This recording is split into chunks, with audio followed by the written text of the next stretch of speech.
Na aula passada a gente tinha falado das dilatações, né? Dilatação linear, superficial, volumétrica e dos líquidos. E aí a gente tinha meio que dois caminhos a seguir. Falar de calorimetria ou continuar um pouquinho na parte de dilatação. Eu prefiro seguir, né, na calorimetria.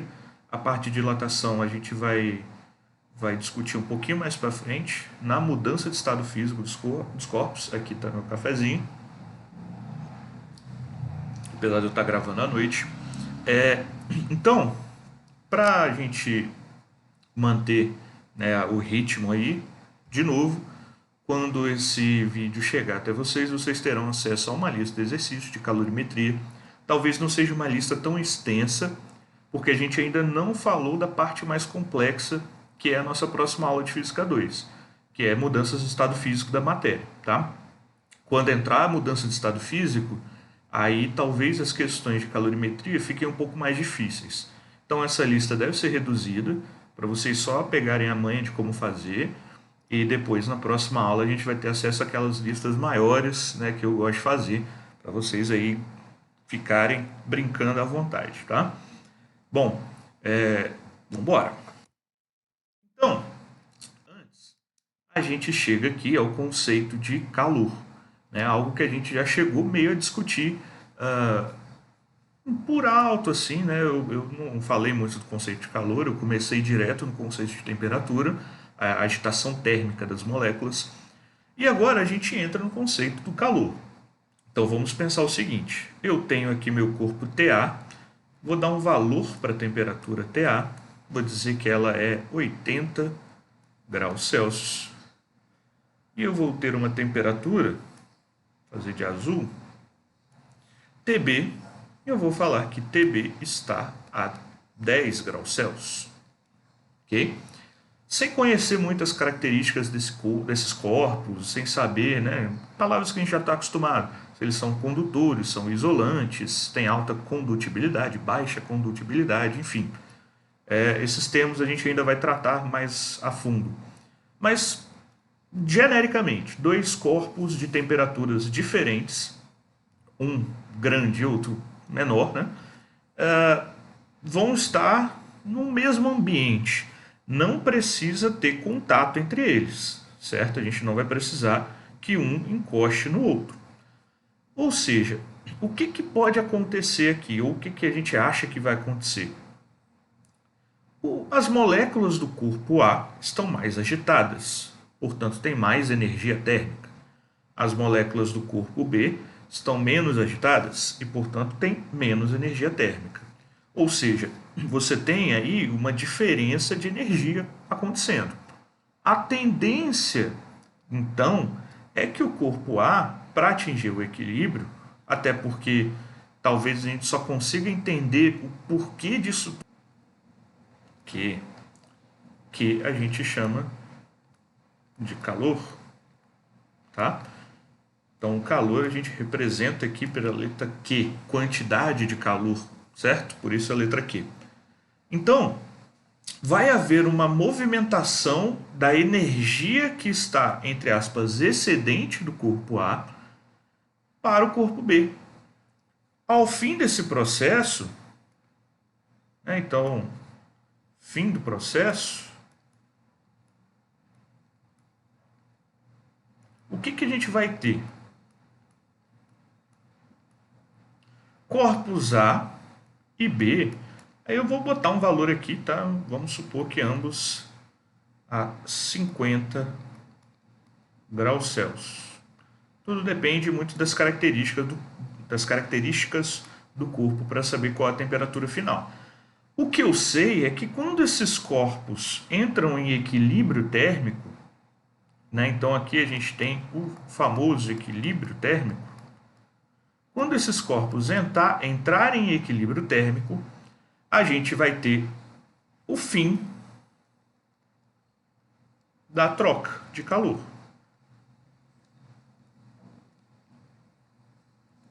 Ou seja, o que isso nos mostra? E depois a gente vai definir calor mais bonitinho aí.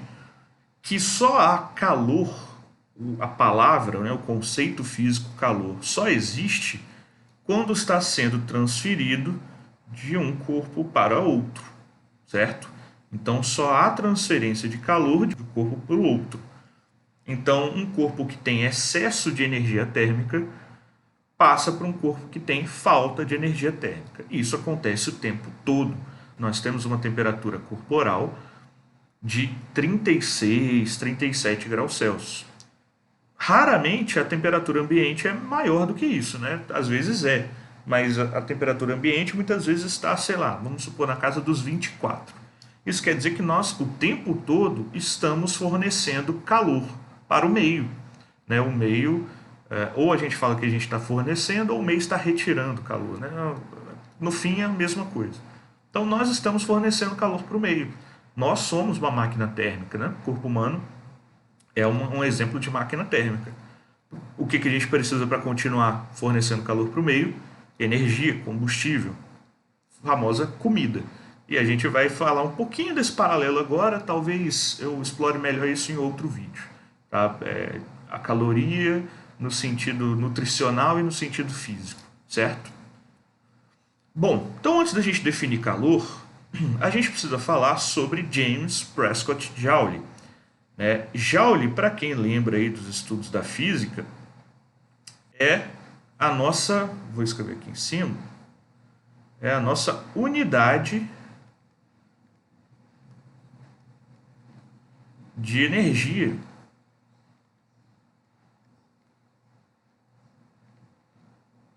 no SI, o Joule. Então a palavra Joule é a nossa unidade de energia no SI. Por que é tão importante?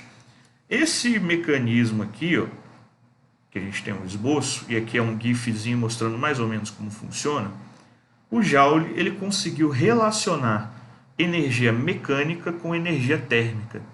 De que maneira? Então vamos no gif que é talvez o que é mais fácil para visualizar. Ele soltou pesos a uma determinada altura. Então o peso estava aqui em cima e ele chegou até aqui nessa altura. Então eles têm uma determinada altura e ao partir e passar por essa determinada altura, esses pesos eles giravam essa manivela aqui. E essa manivela estava conectada a essas pás. Essas pás giravam a água que estava contida dentro de um que a gente chama calorímetro, né? E aí, ó, tinha um termômetro nessa água. Então, fazendo diversas vezes esse mecanismo, então ele soltava a uma determinada altura, subia de novo, soltava, ficou fazendo diversas vezes esse processo, o Joule chegou que conforme o peso ia movimentando e as pás iam girando dentro da água, a temperatura da água aumentava. Então, ele conseguiu fazer uma relação entre a energia mecânica, calma aí que a etiqueta da blusa está meio pinicando. Então ele conseguiu fazer uma relação entre energia mecânica e energia térmica.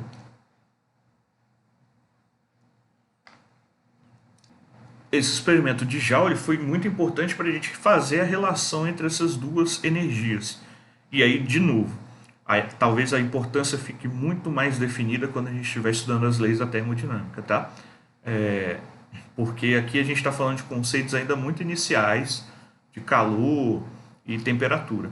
Na termodinâmica a gente vai aprofundar muito nisso, os estudos termodinâmicos, falar bem mais teórica, de uma forma teórica bem mais aprofundada.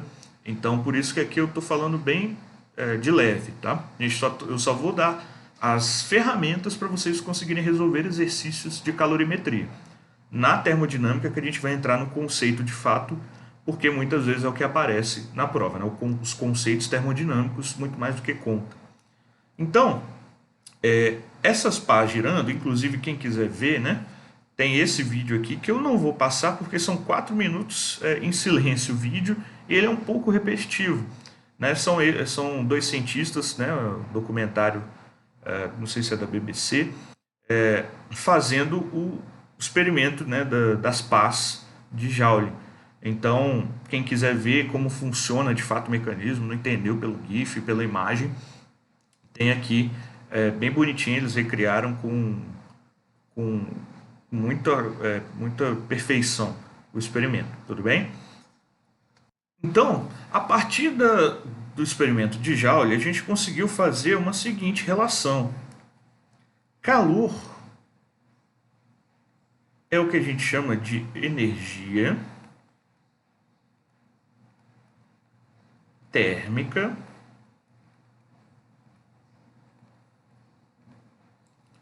em trânsito. Definição mais básica que a gente vai ter aí de calor. Energia térmica, então calor é energia e principalmente, talvez a parte mais importante é que essa energia térmica tem que estar em movimento. Por isso, quando a gente fala que eu estou com calor, fisicamente essa frase está equivocada. Eu não tenho calor, eu não estou com calor. Eu estou com a temperatura elevada, eu estou sentindo uma temperatura ambiente elevada. Eu sei que, né, pô, professor, você quer que eu fale assim? Não. Mas caso apareça, né, numa questão, a pessoa fala estou com calor. O que é o erro dessa afirmativa? É que o calor não é algo próprio do corpo, não é uma característica do corpo. O corpo tem temperatura. Eu estou cedendo calor para um corpo e um corpo está recebendo o meu calor. Mas ele recebe e não guarda, ele recebe e se transforma em temperatura imediatamente, certo? E a gente vai falar melhor sobre esse calor. Então, o calor é energia térmica em trânsito, em movimento, certo? Movimento. Isso é importante a gente ressaltar. Tudo bem? O Joule, então, ele conseguiu fazer essa relação entre energia mecânica e energia térmica.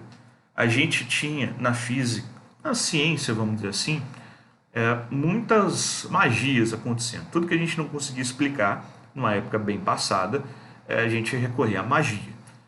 Então o éter, talvez você já tenha ouvido falar, era um fluido invisível que tinha no meio, né? Você tem o calórico, que é inclusive aqui, né, o nome caloria e calor vem dessa palavra, calórico, que era um fluido, o Lavoisier inclusive incluiu o calórico, esse suposto fluido, que seria composto calor, em sua tabela de elementos químicos. Ainda não era, entretanto, uma tabela periódica.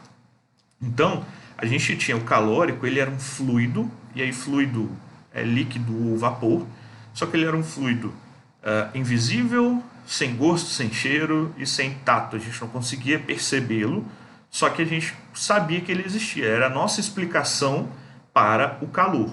Hoje a gente já jogou fora essa explicação do calórico. Essa explicação do calórico já não funciona. A gente tem a explicação do calor. Nas próximas, daqui a 2 aulas, se eu não me engano, a gente vai falar em como o calor se propaga entre corpos. Mas a princípio o que a gente sabe é que o calor é uma energia térmica em movimento, tá? Então, de certa maneira, a gente vai parar por aí. Depois a gente vai falar sobre como é o movimento dessa energia.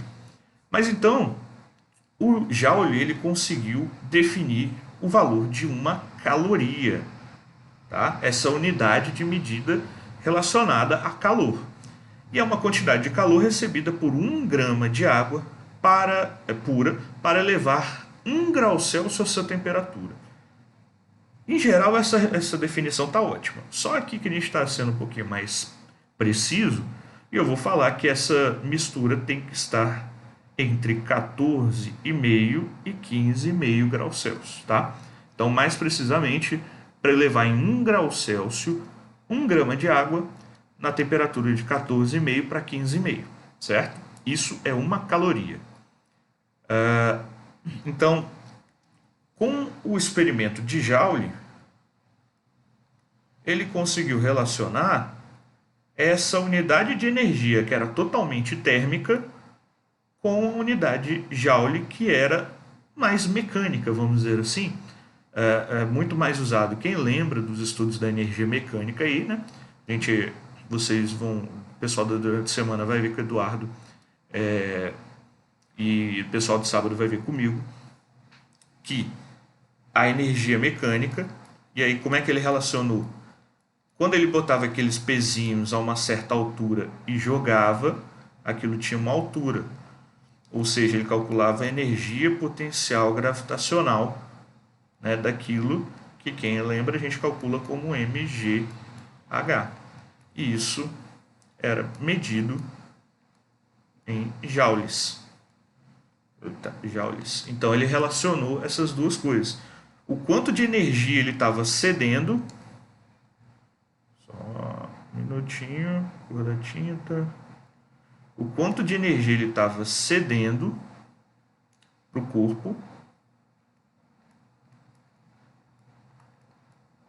e o quanto estava sendo transformado em energia térmica. E com isso ele criou essa relação. Uma caloria são 4,18 joules. Você tem valores mais aproximados aí em várias casas decimais. Em geral, 4,18 funciona. E essa aproximação aqui, né, essa conversão entre caloria e joule, ela é e tem que ser fornecida, tá, gente? Então, numa prova aí de vestibular, no Enem, podem ter certeza que eles vão dar conversão na questão. Porque às vezes eles usam 4, às vezes usam 4,1, depende do que ele está querendo na questão, tá? Terminando o cafezinho, vamos embora. Então, as características do calor. O calor é uma energia em trânsito que se transfere espontaneamente do corpo de maior temperatura para o corpo de menor temperatura. Isso a gente já meio que discutiu. Não podemos dizer que o calor está contido num corpo, porque não é possível esvaziá-lo ou enchê-lo de calor. Então, talvez essa seja a principal diferença aí e a principal definição que a gente tem que levar. Eu não posso encher meu corpo de calor e depois levar para outro canto, entendeu? O calor não é algo que pertence a um corpo. O calor, ele está sempre em transferência. Uma das consequências da transferência de calor de um corpo para o outro é a variação de temperatura, que é esse tipo de calor que a gente vai estudar agora. O calor que muda a temperatura do corpo. O calor que provoca variação de temperatura é chamado de calor sensível, ou seja, perceptível pela variação de temperatura. Então, toda vez que eu falo calor nessa aula, eu estou falando de calor sensível. Ah, Bruce, tem outro tipo de calor? Tem. O calor associado à mudança de estado físico no corpo. Né? Depois a gente fala sobre ele, para não ficar muita coisa. Bom, então, entrando mais profundamente aí no calor, a gente vai estudar sobre dois conceitozinhos que aparecem, né, quando a gente está estudando calor. O primeiro conceito é o conceito de capacidade térmica. Primeira coisa que a gente tem que deixar bem claro aqui na capacidade térmica, tá? A capacidade térmica é algo relacionado a um corpo. E o que é relacionado ao corpo? É uma característica de um corpo. Certo? É uma característica de um corpo. Então, essa é a primeira coisa que a gente tem que levar daqui. Capacidade térmica de um corpo é uma característica dele. Então, a capacidade térmica é a razão entre a quantidade de calor que, recebida ou cedida por um corpo, e a variação de temperatura ΔT sofrida por ele. Às vezes vocês podem encontrar, e às vezes eu vou usar também como ΔT maiúsculo, tá? O ΔT em geral eu uso mais para frente, mas enfim, ΔT, ΔT, tudo está mostrando a mesma coisa, uma variação de temperatura, ok? Então, lembrando, né, que calor a gente chama de Q, a capacidade térmica a gente vai chamar de C maiúsculo. Então, a capacidade térmica de um corpo é igual à quantidade de calor que esse corpo recebe para variar a sua temperatura, certo? Basicamente é isso que eu estou falando. Quantidade de calor que o corpo, e aí, ó, importante, o corpo recebe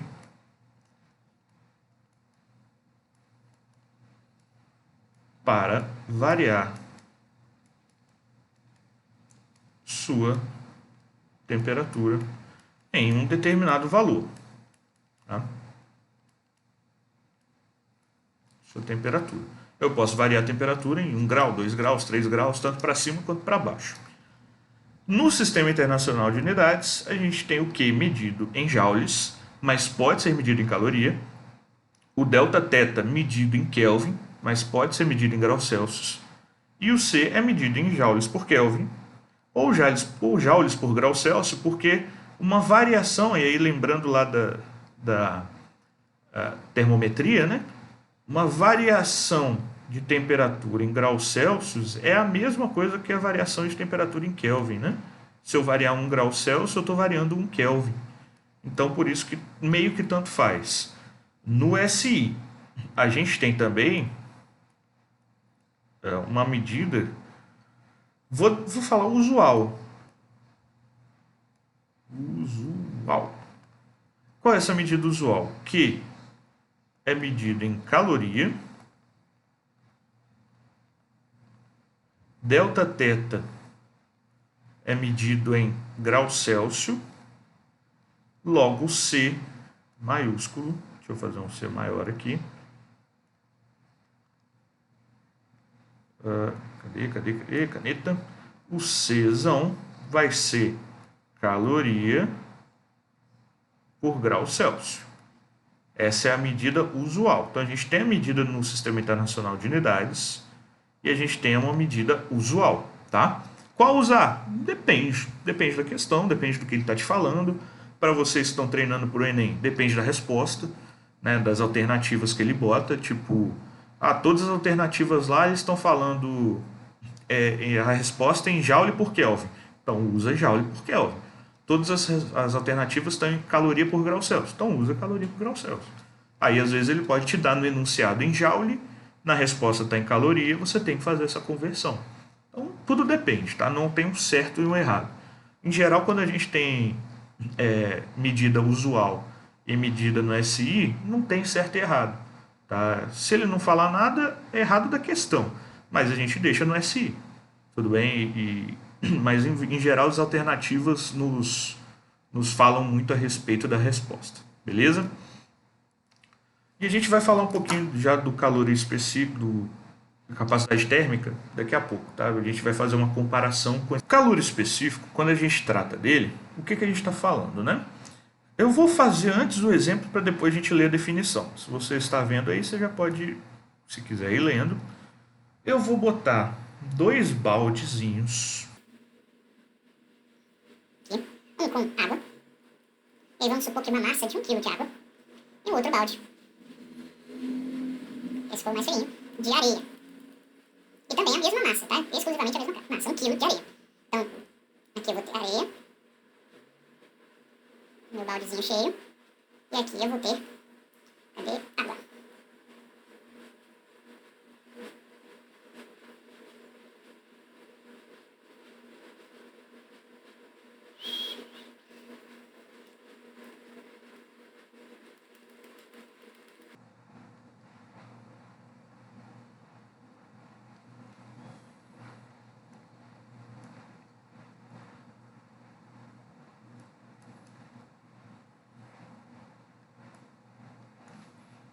Bom, então eu vou deixar aqui meu baldezinho de água e de areia, ambos com 1 kg, 6 horas no sol, aquele dia de verão, aquele solzão pocando.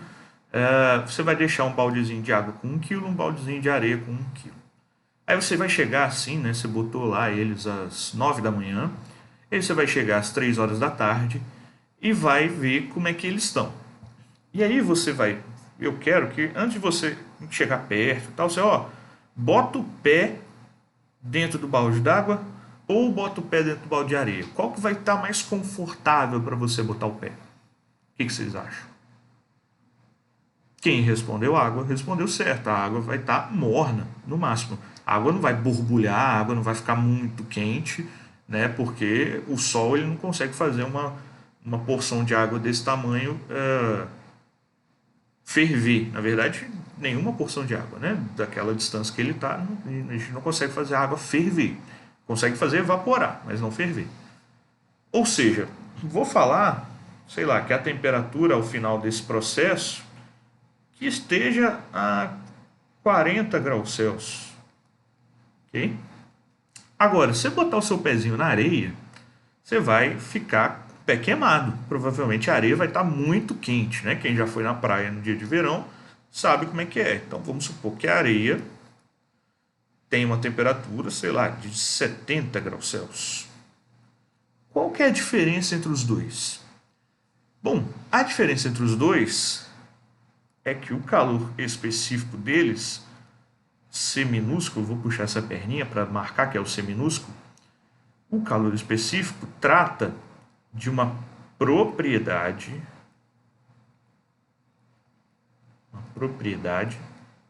das substâncias.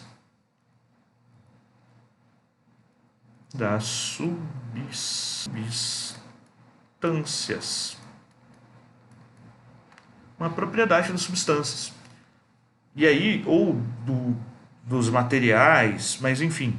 O que é importante perceber aqui é que no calor específico a gente está falando da substância. Na capacidade térmica a gente falava do corpo como um todo, certo? E não do que compunha aquele corpo, tão especificamente. Então, calor específico é a quantidade de calor necessária para que cada grama de uma substância sofra uma variação de temperatura correspondente a 1 grau Celsius. Essa grandeza é uma característica de cada tipo de substância e indica o comportamento do material quando exposto a uma fonte de calor. Se eu quiser calcular qual é o calor específico da água, eu tenho que pegar 1 graminha de água, 1 grama de água e 1 grama de areia.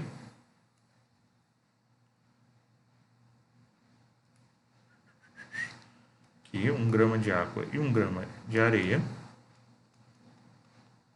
E aí eu vou ter que fornecer calor para eles. Então, vou fornecer calor aqui para o meu 1 grama de água.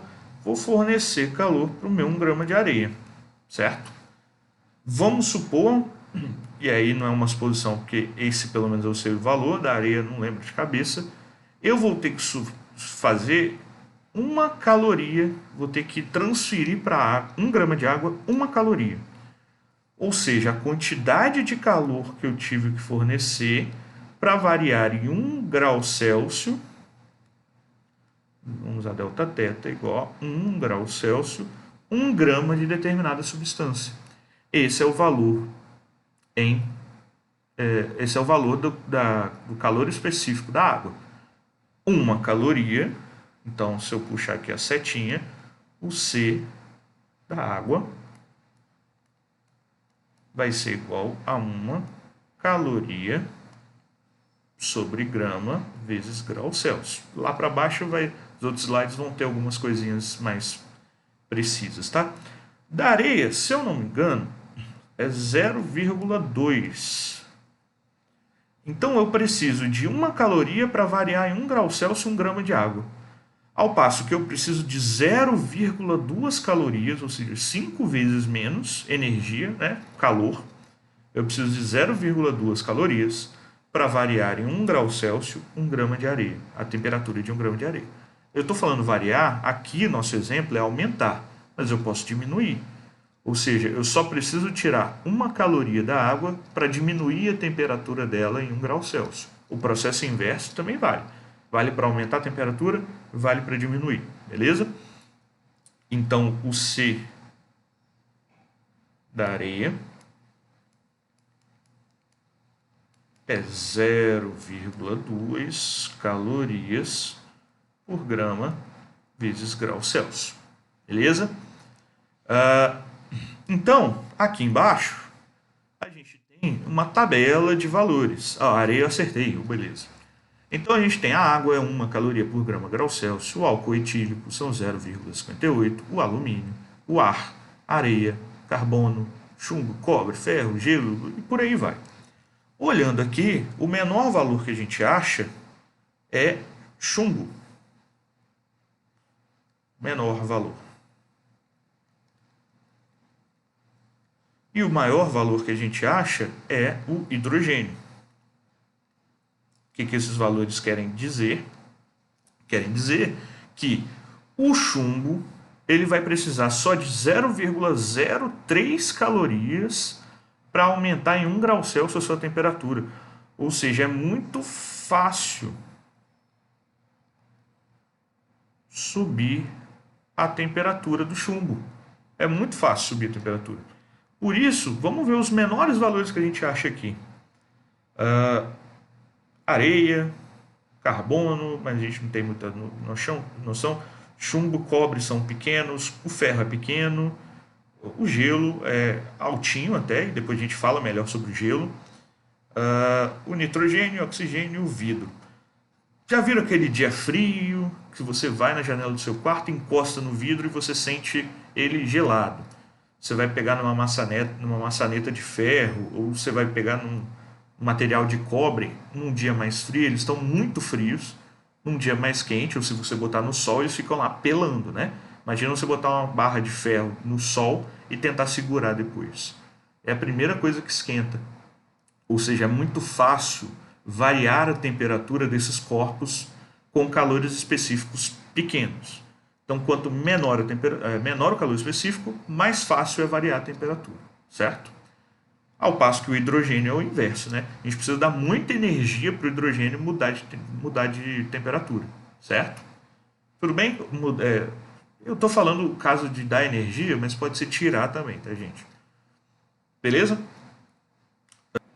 Relação entre calor específico e capacidade térmica. Então vamos ver esse exemplo aqui, ó. Um cubo de ouro de 101 gramas, eu vou retirar 1 grama do cubo e eu vou aquecer essa parte, esse 1 grama, para aumentar a temperatura em 1 grau Celsius. Eu quero saber qual a quantidade de calor cedido. Cadê? Vou mudar a cor aqui, vermelho. Qual a quantidade de calor cedido a esse 1 grama de ouro? Bom, se eu quero saber quanto calor que eu cedi para ele, eu não tenho 1 grama, eu quero aumentar em 1 grau Celsius esse valor que eu tenho o calor específico dele, 0,032 calorias por grama grau Celsius. Ou seja, para aumentar em 1 grau Celsius 1 grama é o próprio calor específico.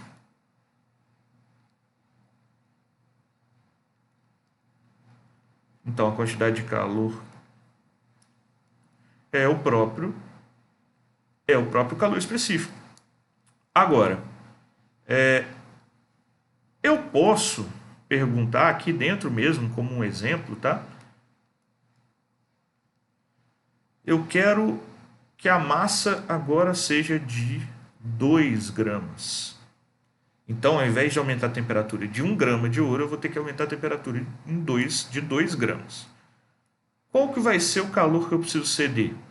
Ora, não é a quantidade de calor que eu preciso ceder para 1 grama, só que agora para 2. Então, vai ser 2 vezes 0,032. Isso dá 0,064 calorias.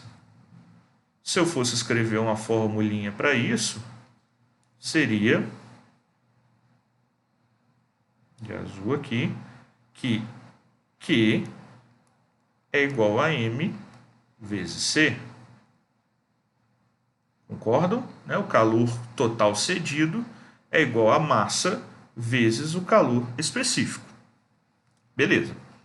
Agora, se eu quisesse aumentar a temperatura do resto que ficou do cubo, ou seja, os 100 gramas que sobraram, quanto calor deveria ser fornecido? Ora, o calor fornecido tem que ser M vezes Czinho. Esse calor fornecido, então, vai ser 100 vezes 0, Czinho, vezes 0,032, isso vai dar 3,2 calorias.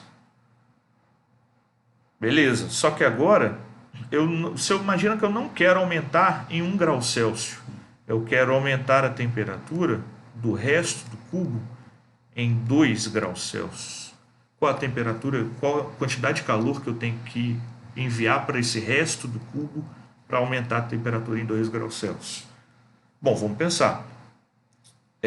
que o calor que eu forneci para esse cara é para 1 grau Celsius, né? Não seria então dobrar? Eu pegar a massa vezes o calor específico vezes a variação de temperatura que eu quero fornecer para ele. Então vai ser os 3,2 que eu já sei que dá ali, vezes 2. Isso vai dar 6,4 calorias. Ora, mas aqui eu não estou falando de um corpo todo, 100 gramas. Isso aqui, meus amiguinhos, é a capacidade térmica do corpo. Lembra? Qual a quantidade de calor que eu preciso ceder para ele, para variar para o corpo, para variar a temperatura em 1 grau Celsius? Então lembra que a capacidade térmica era Q sobre delta θ ou delta T. Se é Q sobre delta θ, parecido aqui, né? Porque se eu substituir o Q, vou botar delta T porque eu estou usando delta T, para não confundir aí. Delta, de ponteiro, caneta, delta T. Se eu botar essa fórmula do Q aqui em cima, delta T vai embora com delta T, o C, o calor, a capacidade térmica do corpo, é massa vezes calor específico. Vamos lá. Essa relação aqui, então, que a gente chega à capacidade térmica, é o calor sobre a variação de temperatura que um corpo sofre, ou que a capacidade térmica é massa vezes calor específico. Por quê? E aí talvez isso seja mais simples de visualizar. Vou pegar uma cor vermelha aqui. Olha só, se eu tenho um corpo de 1 grama, é só o calor específico. Se eu tenho um corpo de 100 gramas, né, como na questão que a gente fez ali, eu vou ter a massa vezes o calor específico, e isso vai me dar a quantidade de calor para variar em 1 grau Celsius. E isso tudo aqui, ó, esse aqui na verdade, é em 1 grau Celsius de variação. Aqui é para variar uma temperatura qualquer. A gente pode usar essa fórmula. Agora, isso aqui, ó, essa relação a gente vai acabar de usar. Porque a gente chega na equação fundamental da calorimetria. Se vocês voltarem um pouquinho aí o vídeo,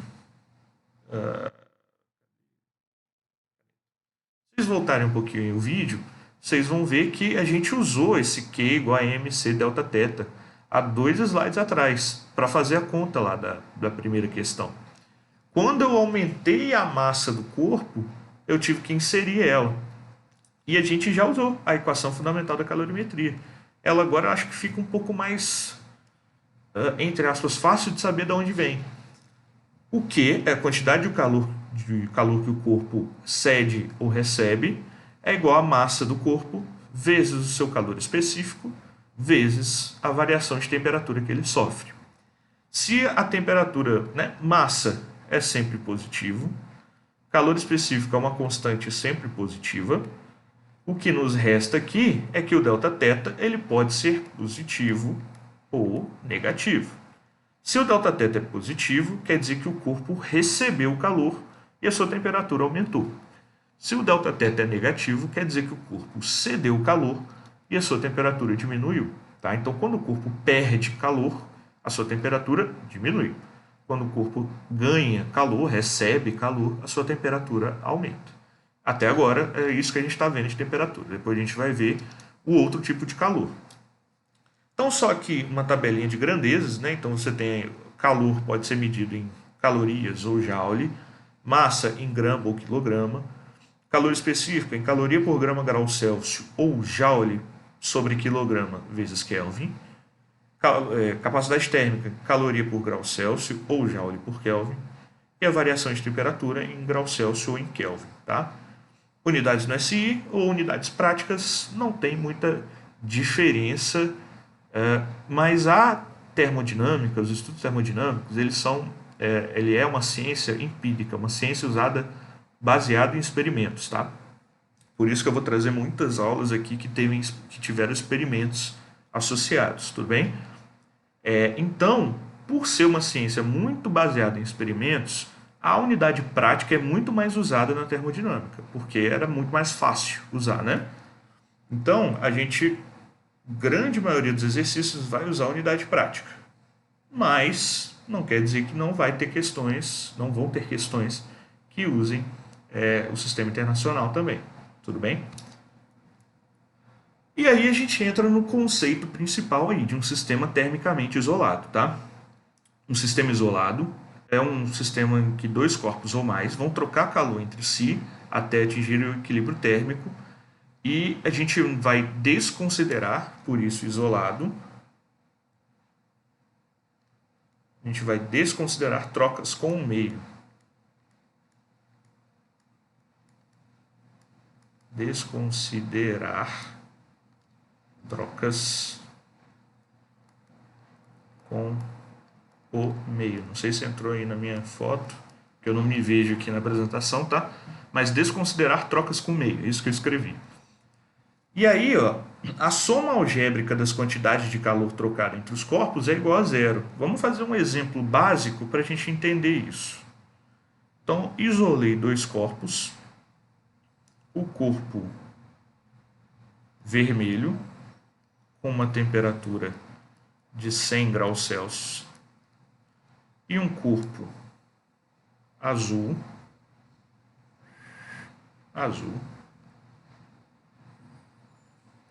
de temperatura, vamos botar 20 graus Celsius. Esses corpos estão isolados.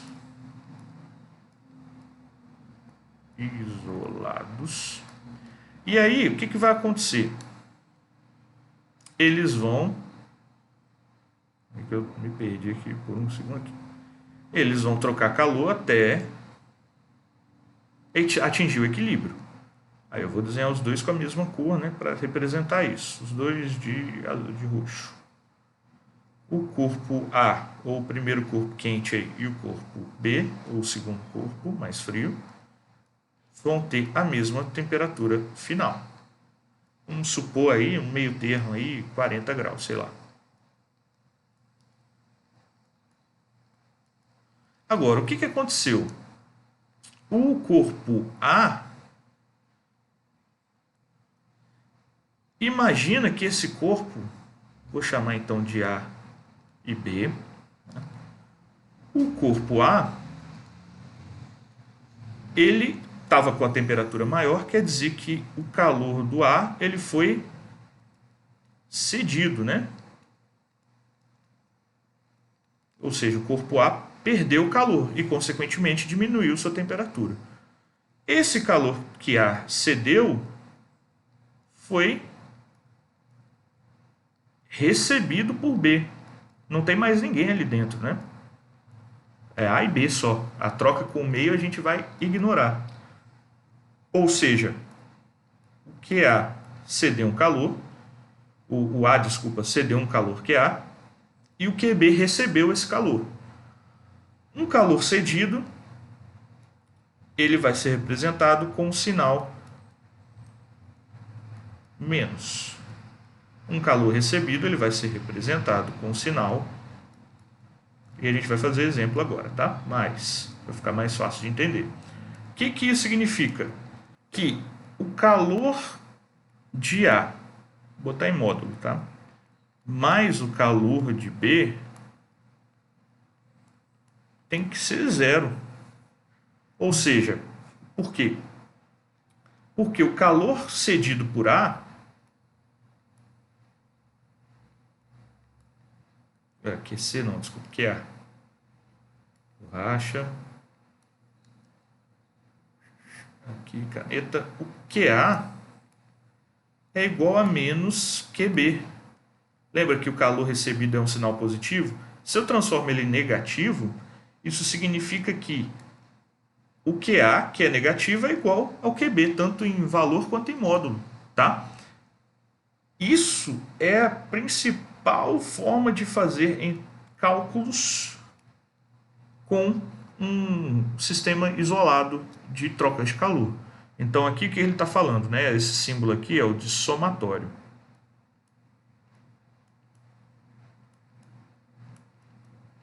Então o somatório dos calores cedidos é igual a menos o somatório dos calores recebidos. Ou o somatório dos calores cedidos mais o somatório dos calores recebidos tem que dar zero. Porque ao mesmo tempo, e aí vou chutar valores aqui, que o QA cedeu, né, ou seja, perdeu 20 calorias, vamos supor, o QB ele recebeu 20 calorias. Então, menos 20 mais 20 tem que dar zero. E aí você pode botar um corpo C, um corpo D, um corpo E, um corpo F. Todo mundo vai trocar calor. A soma de todos os calores aí tem que ser zero. Ok? Lembrando que soma para dar zero é porque tem que ter algum negativo aí no meio. Beleza? Vamos fazer exemplo. Antes dos exemplos, falar de uma palavrinha que pode surgir aí em algumas questões, que é o calorímetro, tá? Então, o calorímetro é um recipiente cujas paredes são constituídas de material isolante, né? Então, ele é vamos supor, um isopor perfeito, né? Um isolante térmico perfeito. Os corpos em seu interior efetuam troca de calor sem trocar calor com o meio externo. O calor do calorímetro é a capacidade térmica dele vezes delta θ. Lembrando que capacidade térmica pode ser escrito como a massa vezes o calor específico. Então, muitas vezes, quando o calorímetro... E aí você pode ter dois casos. O calorímetro não interfere nas trocas. Ou um calorímetro é ideal, ele não troca calor. Perfeito. Se o calorímetro não troca calor, ele não entra na conta. Ele é perfeito, ideal, não vai sair calor dele, não vai entrar calor do meio nele. Agora, às vezes nas questões eles vão falar assim, ó, um calorímetro com capacidade térmica de 20 joules, ou 20... a unidade vai ser, vou lembrar de cabeça aqui, grama vezes caloria por grama, grau Celsius, isso aqui vai embora com isso. Um calorímetro com capacidade térmica de 30 calorias por grau Celsius. O que ele está te dando de informação? Isso aqui, ó, a capacidade térmica do calorímetro. E se ele está me dando a capacidade térmica do calorímetro como informação, é para eu usar também ele como um dispositivo de troca de calor. Então vamos supor que aqui dentro eu botei o cubinho A, o cubinho B, falei que vai ter troca de calor entre ele e o calorímetro tem uma capacidade térmica. Quer dizer que eu tenho que fazer QA mais QB mais o calor cedido ou recebido, aí a gente tem que ver, pelo calorímetro. Ele entra no cálculo. Ou seja, quando eu falo assim, um calorímetro ideal e não dou nenhuma informação sobre o calorímetro, não é para inserir o calorímetro na conta. Quando eu falo um calorímetro que não é ideal, então eu falo alguma coisa, alguma especificação dele. Um calorímetro com calor específico tanto. Ou um calorímetro, que é o clássico de aparecer, um calorímetro com capacidade térmica de, vamos supor aqui um valor, né, 20 calorias por grau Celsius. O que isso está querendo me dizer? Isso aqui, ó, esse valor está sendo fornecido. O Joule é MC, só falta agora misturar com ΔT ou Δθ. Tá? Não sei se tem exemplo com calorímetro, mas vai ter na lista. E aí, de novo, mais para frente a gente tira dúvida. Semana que vem é a nossa aula. Tá? De tirar dúvida, eu posso tirar mais dúvidas dos exercícios. Bom, e aqui eu tenho um exemplo então, né? Só uma definiçãozinha, né? Um calorímetro é considerado ideal quando a quantidade de calor trocada por suas partes internas é desprezível. Ou seja, se eu tenho um cubinho A e B lá dentro, eu só vou considerar as trocas entre eles. Um calorímetro não é ideal quando a quantidade de calor trocada entre as substâncias e eles e ele próprio não é desprezível. Então, ó, o QC, ou o Q do calorímetro, entra em questão. Se o QC é maior que zero, o calorímetro vai receber calor. Se o QC é menor que zero, o calorímetro vai fornecer calor. Então, meio que a gente não sabe, né? Não sabe antecipadamente o que vai acontecer, se ele vai ceder ou se ele vai fornecer, beleza? Mas isso aqui tem que estar em evidência. Vamos para os exemplos para a gente ter uma base aí de como fazer. Então, acho que eu botei 3 exemplos, se eu não me engano. Então, ó, aquecedores solares usados em residência, que caiu no Enem em 2013, tem o objetivo de elevar a temperatura da água em até 70 graus Celsius. Elevar quer dizer variar, mas vamos ler o resto. No entanto, a temperatura ideal da água para um banho é de 30 graus Celsius. Por isso, deve-se misturar a água aquecida com a água à temperatura ambiente de um outro reservatório, que se encontra a 25 graus Celsius. Beleza? Qual é a razão entre a massa de água quente e a massa de água fria na mistura para um banho à temperatura ideal? Então, vamos separar os dados aqui. Aliás, aqui embaixo é mais rápido. Azul. Vamos botar primeiro as informações da água fria. Então, eu sei que a temperatura final que eu quero que essa água fria chegue, temperatura final, é 30 graus Celsius, a água perfeita para o banho.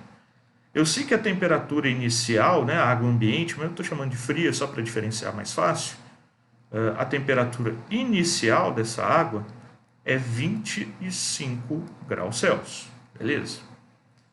Agora, vamos pegar vermelho para representar água quente. Água quente. A temperatura final que eu quero que essa água chegue também é 30 graus Celsius, né? Tomar banho com 70 graus Celsius a gente vai se queimar. Agora, a temperatura inicial dessa água é 70 graus Celsius. Qual é a razão entre a massa de água quente? Então, massa de água, vou botar um Q aqui, massa de água quente. Aliás, deixa eu botar primeiro de vermelho, fazendo bonitinho, então não tem problema não. Quer dizer, a controvérsia está bonitinho. A massa de água fria tinha que ser azul. Tô doido.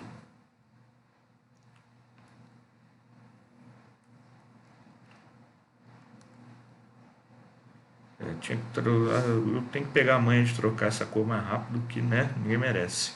Massa de água fria. Ou seja, eu preciso achar, na verdade, a relação massa de água quente sobre massa de água fria. Então é isso aqui que eu quero achar, certo? Uma relação. Beleza. Vamos lá. Então, aquecedores solares usados para residência têm o objetivo de elevar a temperatura, blá blá blá, até 70 graus Celsius. Qual é a razão de massa? Eu só sei as temperaturas. O que eu posso afirmar? Que eu estou misturando a água fria com a água quente. Ou seja, eu vou ter um calor cedido pela água quente, mais um calor recebido pela água, a água quente pela água fria, e isso tem que ser igual a zero. Então vamos embora. Fazer de preto aqui para cor dar diferente. Vou separar.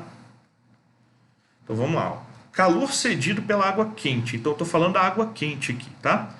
A água quente tem uma massa de água quente, mQ, vezes o calor específico da água, que é tanto quente quanto fria, não interessa, é água, a mesma substância, vezes a massa, a variação de temperatura da água quente.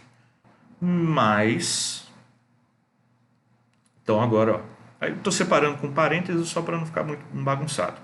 Massa de água fria vezes o calor específico da água vezes a variação de temperatura da água fria.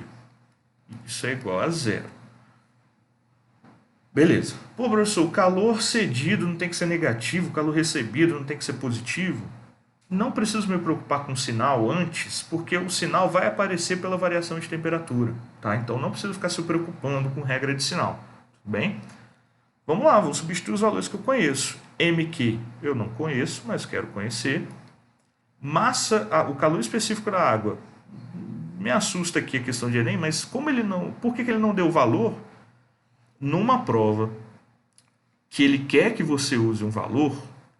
Ele vai te dar esse valor, um valor constante. Por exemplo, o calor específico da água é 1. Você sabe que o calor específico da água é 1? Vai saber no futuro, se não sabe ainda. Pode ter certeza que vocês vão saber. O tanto que aparece nas questões. Eu posso usar? Eu diria que não. Se ele não te deu um valor constante, é para você não usar, por mais que ele seja conhecido. A densidade da água é 1, ele não me deu. Se a única forma de você resolver a questão, use igual a 1. Igual aqui. Tem outra forma de resolver a questão sem usar esse valor, então eu vou deixar. Eu teria cuidado a substituir valores constantes que não são fornecidos, tudo bem? E a gente vai ver exemplos disso no futuro, que ele quer que você corte mesmo. Então aqui é C vezes. E agora sim, a variação de temperatura da água quente. Então a água quente é final é 30, menos inicial, que é 70. E vamos fazer a mesma coisa aqui. Massa de água fria vezes o calor específico da água, vezes a variação de temperatura que ela sofre, que é a final 30, menos a inicial 25. Isso é igual a zero. Então eu vou ter aqui menos 40 M da água quente vezes C de água, mais 5, né? 5 M da água fria vezes CA. Isso é igual a zero. Beleza, aí vamos lá. Eu quero água quente sobre a água fria. Então eu quero deixar a água quente isolada aqui, né? Menos 40 MQCA é igual a menos 5 MFCA, massa de água fria vezes, isso aqui é igual. Vou fazer aqui no cantinho, acho que dá para fazer. Então, eu quero MQ sobre MF, ou seja, eu só vou passar o MF ali para baixo. No final, eu vou passar todos os valores para o outro lado. Então, menos 5 CA sobre menos 40 CA. Aí, ó, por que a gente deixa o CA?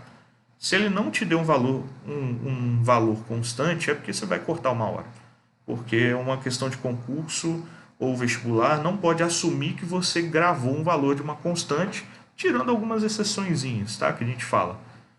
Por exemplo, ponto de fusão e ebulição da água. Isso, em geral, você tem que saber, né? Lá para termometria. Então, MQ sobre MF é igual a menos com menos, né? Dá mais 5 sobre 40. Posso fazer a conta aqui, né? 5 dividido por 40. Eu poderia simplificar ali, daria 1 sobre 8, mas tudo bem. Fazer a conta. 0, 0,1, vai dar 40, sobra 10, vem 0, 2, sobra 20, vem 0, 5. Então, 0,125, letra B, né? DMQ sobre MF é igual a 0,120. Questãozinha de Enem com o básico que a gente estudou de troca de calor, tá? Mais alguns exemplos aqui. Primeiro, um mais teórico, né? Então, ó, em uma manhã de céu azul, um banhista na praia observa que a areia está muito quente e a água do mar está muito fria. À noite, esse mesmo banhista observa que a areia da praia está fria, e a água do mar está morna. O fenômeno observado deve-se ao fato de que a densidade da água do mar é menor do que a da areia. O calor específico da areia é menor que o calor específico da água. Bom, isso a gente sabe que é verdade. O O coeficiente de dilatação térmica da água é maior que o coeficiente de dilatação. Dilatação não interfere nisso. O calor contido na areia à noite propaga-se para a água do mar. Não tem algo relacionado quando a gente for estudar as trocas de calor, mas isso aqui não é verdade, tá? É algo parecido que acontece. Então, talvez alguém que pescou aí uma hora pode falar, isso aqui eu lembro. A AD tem algo parecido. A agitação da água do mar retarda seu esfriamento. Não tem nada a ver. Letra B. Inclusive, a agitação, né? Tem um outro vídeo, ou um experimento simples, que quem tiver um termômetro em casa, né? É você pegar uma quantidade de água definida, 1 litro, 500 ml, por aí vai, bota no liquidificador, pode ser até ela mais resfriada, não precisa ser gelada, tá? E aí você mede lá, vamos supor que você mede 10 graus Celsius. E aí você deixa 1 minuto essa água no liquidificador. Quando você tira o liquidificador, bota o termômetro de novo, você vai ver que a temperatura da água vai ter se elevado, que é um equivalente lá do processo que o Joule fez, tudo bem? Então aqui, letra B, só mais uma aqui, né, pra gente brincar. Um bloco de ferro de 10 centímetros cúbicos é resfriado de 300 graus Celsius para 0 graus Celsius. Então, beleza, vamos lá. Temperatura inicial é 300 graus Celsius, temperatura final é 0 graus Celsius. Aqui eu estou acostumado a usar T, tá, gente? Por isso que toda hora eu volto para o T. Mas T e θ não tem diferença. A gente vai usar mais θ um pouquinho mais para frente. 10 centímetros cúbicos é o volume dele, né? 10 centímetros cúbicos. Quantas calorias o bloco perde para o ambiente? Então, calorias. Quero saber o calor cedido. Dado que a densidade, então ele me deu a densidade, então vou ter, com isso eu posso achar a massa. E ele me deu o calor específico do ferro. Então, com isso também eu posso fazer a continha lá do calor sensível. Então, primeira coisa, né, densidade é igual a massa sobre volume. A densidade é 7,85 é igual a massa vezes 10, gramas por centímetro cúbico, então está tudo batendo. A massa vai ser, então, 78,5 gramas. Beleza. E agora a gente pode fazer o calor sensível que o ferro vai ser submetido aí. Então, a quantidade de calor vai ser a massa, acabei de achar, 78,5, vezes o calor específico, 0,11, vezes ΔT, que é a temperatura final, menos a temperatura inicial. Então, Q vai ser igual a 78,5 vezes 0,11 vezes menos 300. Que vai ser 78,5 vezes... Os dois zeros aqui eu posso usar para transformar isso em 11. Vezes menos 3, menos 33. Que então vai ser mais com menos, menos. E aí vamos fazer aqui no cantinho, né? 78,5 vezes 33. 3 vezes 5, 15, vai 1. 3 vezes 8, 24, com 25, vai 2. 3 vezes 7, 21, com 2, 23, mais. Mesma coisa, né? 5, 5, 3, 2. Repito. 5, 0, 8, 5, 2, 1 a casa após a vírgula, menos 2.580,5 calorias. Certo? Ufa! Bom, com isso a gente encerra essa aula. Então vai ter uma lista menor, tá, de exercícios, não vão ser tantos, porque semana que vem a gente vai falar da troca de calor, da mudança de estado físico do corpo. E aí, falando de mudança de estado físico, a gente faz uma lista de exercícios parecida com isso, só que um pouquinho mais difícil. Porque agora não vai ter só mudança de estado de temperatura do corpo, vai ter mudança de estado físico, né? Então, eu vou botar um bloco de gelo na água quente. quero saber se o gelo vai derreter todo, se o gelo não derrete todo, qual a temperatura final, que é essa mistura, né? Porque você vai ter gelo, água, e no final, o que acontece? E eu boto um bloco de ferro junto, enfim. A gente vai poder fazer diversas coisas com essas questões, tudo bem?